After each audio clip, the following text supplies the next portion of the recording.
ভার্সিটিতে নারী শিক্ষার্থীরা গায়রে মাহরাম পুরুষের সামনে প্রেজেন্টেশন দিতে পারবে কিনা? পর্দা রক্ষা করা সবার জন্য কর্তব্য। পর্দা রক্ষা করে যদি দেওয়ার কোনো পদ্ধতি থাকে এটা জায়েজ হবে, কিন্তু মূলত সহশিক্ষার পরিবর্তে শরিয়া আমাদেরকে মেয়েদের জন্য মেয়েদের মতো ক্যাম্পাস, তাদের মতো টিচার এবং সেই পুরো অ্যারেঞ্জমেন্ট রেখে তাদের জন্য শিক্ষার ব্যবস্থার কথা মূলত ইসলাম বলে।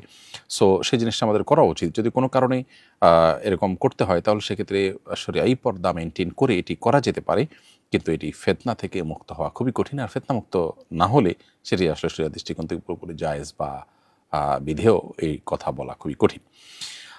এরপরে প্রশ্ন হলো, আমার জরায়ুর মুখ বন্ধ থাকার কারণে স্বাভাবিকভাবে ডিম্বাণু নির্গত হয় না। এই অবস্থায় চিকিৎসক আমাদের স্বামী স্ত্রীকে আইভিপি বা টেস্ট টিউব বেবি পদ্ধতি গ্রহণের পরামর্শ দিয়েছেন। এমন পরিস্থিতিতে এই পদ্ধতি গ্রহণ করা জায়েজ হবে কিনা? উত্তর হলো যে স্বাভাবিক চিকিৎসা এর সমাধান যদি না হয় তাহলে আইভিএফ পদ্ধতি অবলম্বন করা যেতে পারে। শর্ত একটাই, যেটা করতে গিয়ে কোনো শরিয়ার ভায়োলেশন যেন না হয়, হস্তমৈথুন যেন করতে না হয়, এবং স্বামী স্ত্রী কেউ যেন অন্য কারোর সামনে সদর উন্মুক্ত করতে না হয়, হারাম কাজে লিপ্ত হতে না হয়।